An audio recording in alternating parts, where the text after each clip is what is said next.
नमस्कार, मैं आपकी एजुकेटर सीमा गोस्वामी। बच्चों, मैं आज आपको पढ़ा रही हूँ प्राचीन इतिहास। इसका आज का टॉपिक है, देखो हम छोटी छोटी वीडियो आपको इसलिए दे रहे हैं ताकि आपको एक पैटर्न में क्वेश्चंस मिल सकें और आप कंफ्यूज ना हो।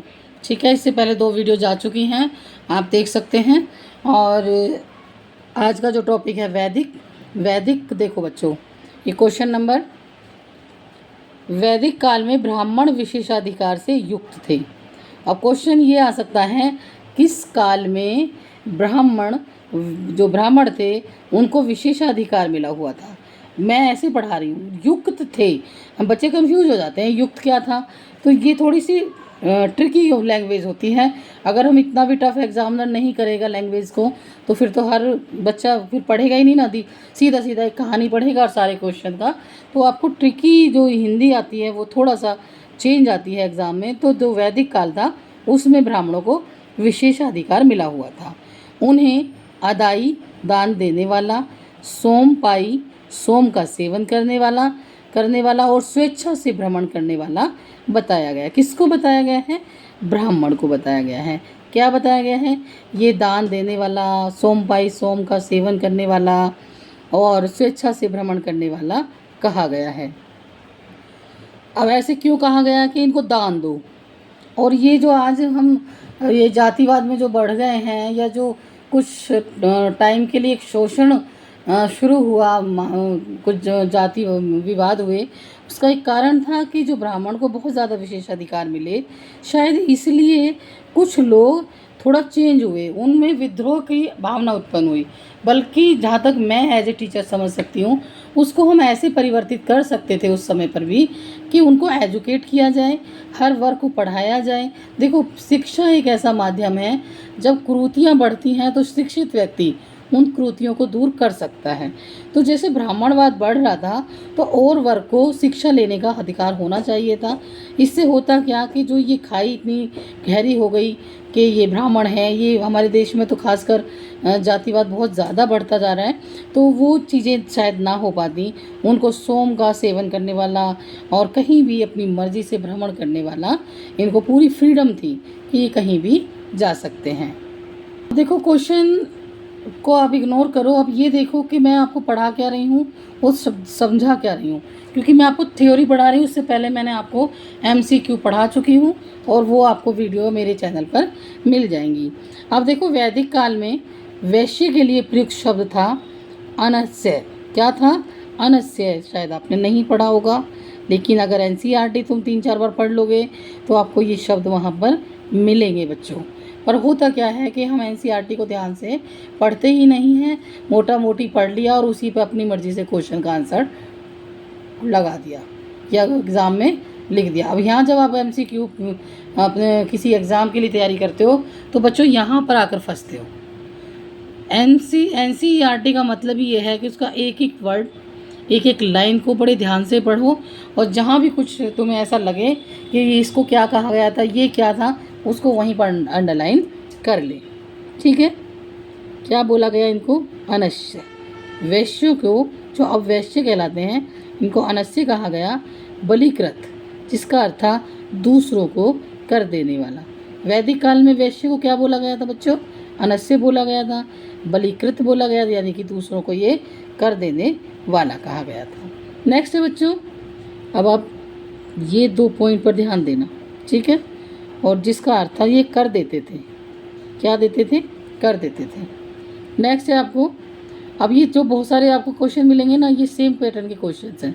उसका हम आंसर इस तरीके से आपके लिए लिखते हैं और फिर उसकी वो करवा लेते हैं फोटो स्टेट। देखो बच्चों, वैदिक काल में महिलाओं को शिक्षा का अधिकार प्राप्त था। अब जो मनुस्मृति चिल्लाते रहते हैं ना, आप सोचो कि आप जिस देश में रह रहे हैं, वहाँ वैदिक काल में हजारों वर्षों पहले लड़कियों को शिक्षा प्रदान करने का पूरा अधिकार था। अब क्वेश्चन ऐसे आएगा, किस काल में महिलाओं को शिक्षा का अधिकार प्राप्त था?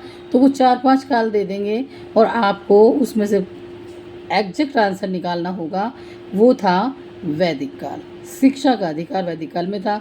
इस काल में के ग्रंथों में कई विदुषी महिलाओं का उल्लेख मिलता है। विदुषी यानी पढ़ी लिखी महिलाएं, ठीक है, जिन्होंने यज्ञ में, किस में भाग लिया, यज्ञ में, शास्त्रार्थ में भाग लिया।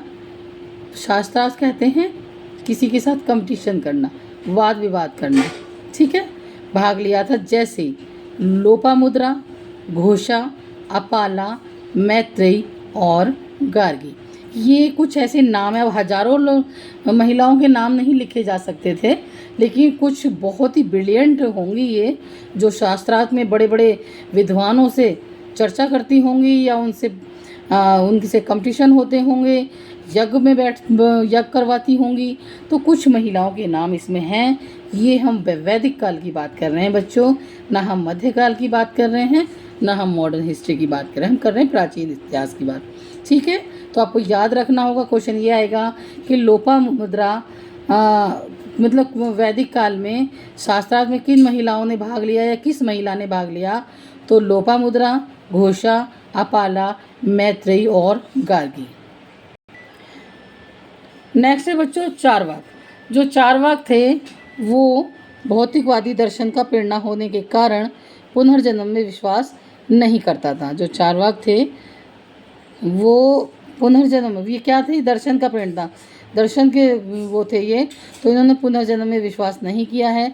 वह वर्तमान जीवन में ही सभी सुखों की प्राप्ति की बात करता था, ठीक है। उसका प्रसिद्ध वाक्य ऋण कृत्वा घृतम पिबेद आज भी लोगों के बीच लोकप्रिय है। तो चारवाक का जो भौतिकवादी दर्शन है वो पुनर्जन्म में विश्वास नहीं करता है, और इनका जो एक बहुत ही मतलब प्रसिद्ध वाक्य है ऋण कृत्वा घृतम पिबेद, ये पूरी लाइन आएगी, ठीक है।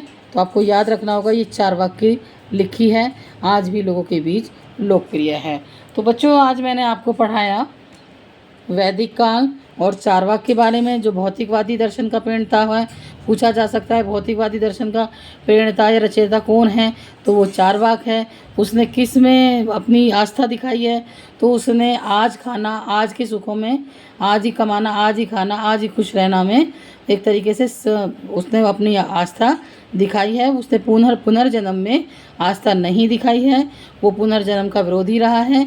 और ऋण कृत्वा घृतम पिबेद उसका लोकप्रिय एक ऐसा वाक्य है जो आज भी लोगों के बीच में प्रिय है। तो ये सारे क्वेश्चन मैंने आज आपको कराए प्राचीन इतिहास से, और ये बहुत ही महत्वपूर्ण क्वेश्चन है। LT ग्रेड की एग्ज़ाम जो LT ग्रेड है वैकेंसी आ गई हैं, जल्दी तैयारी करते रहें बच्चों अपनी, ताकि आपको अच्छे से तैयारी, क्योंकि टाइम मिल जाएगा आपको।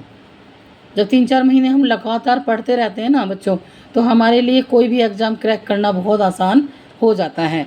तो हम तो आपको एक भी क्वेश्चन नहीं छोड़ रहे हैं, हर क्वेश्चन आपको बता रहे हैं। तो इस तरीके से आप तैयारी करते रहें और चैनल को सब्सक्राइब ज़रूर कर लें। धन्यवाद।